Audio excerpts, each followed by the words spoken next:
재벌 회장 아들이 죽은 지 25년.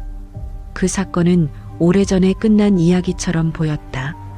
사람들 기억에서도 기사 기록에서도 조용히 사라진 이름. 그런데 그 이름이 전혀 예상하지 못한 장소에서 다시 불린다. 국내 최고 대기업 최종 임원 면접장. 지원자는 39살의 남자였다. 해외 명문대 출신, 글로벌 기업 경력. 서류부터 면접 태도까지 흠잡을 데 없는 인물. 면접은 순조로웠다. 경영 전략, 리더십, 위기 대응 질문까지 그는 막힘없이 답했다. 그러던 중 가장 말이 없던 임원 한 명이 조용히 입을 연다. 혹시 이라는 사람 알고 계십니까? 그 순간 남자의 표정이 굳는다.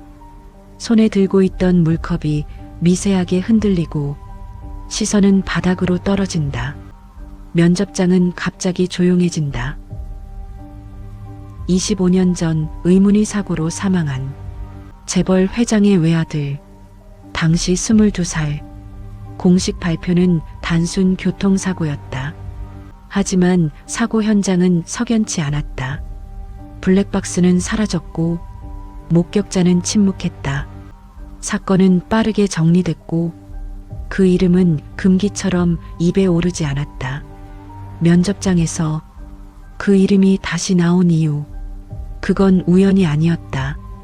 지원자는 잠시 침묵하다가 조용히 고개를 든다. 그리고 낮은 목소리로 말한다. 들어본 적 있습니다. 임원들의 시선이 그에게 쏠린다. 한 명이 다시 묻는다. 어디서요? 남자는 한참을 망설인다. 그리고 마침내 입을 연다.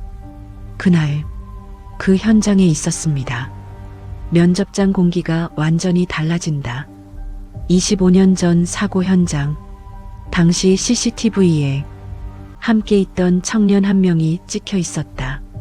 언론에는 보도되지 않았고 기록에서도 사라진 인물. 그가 바로 지금 이 자리에 앉아 있는 남자였다. 임원 중 한 명이 묻는다. 당시 그분과 어떤 관계였습니까? 남자는 숨을 고르고 말한다. 운전기사였습니다. 재벌 회장의 아들. 그리고 이름조차 남지 않은 운전기사. 두 사람은 사고 직전 심하게 다퉜다. 그날 밤 차는 예정에 없던 길로 들어섰고 몇 분 뒤 사고가 났다. 공식 기록엔 남지 않았지만 그날 이후 남자의 인생은 완전히 바뀌었다.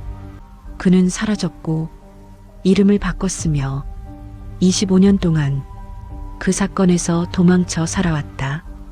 임원 하나가 조용히 말한다.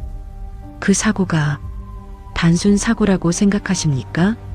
남자는 잠시 눈을 감았다가 천천히 고개를 젓는다. 아닙니다. 면접장은 완전히 얼어붙는다. 그때 가운데 앉아있던 임원이 마지막으로 말한다. 우리는 당신을 채용하기 위해 이 자리를 만든 게 아닙니다.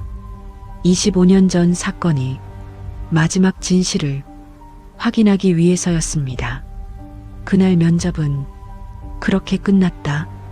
남자는 합격 통보를 받지 못했다. 아니, 그는 다시는 그 회사의 모습을 드러내지 않았다. 그리고 몇 달 뒤 25년 동안 묻혀있던 사건이 다시 수면 위로 올라온다. 진실은 아무리 오래 숨겨도 완전히 사라지지는 않는다. 만약 당신이 그 면접장에 있었다면 어떤 선택을 했을까?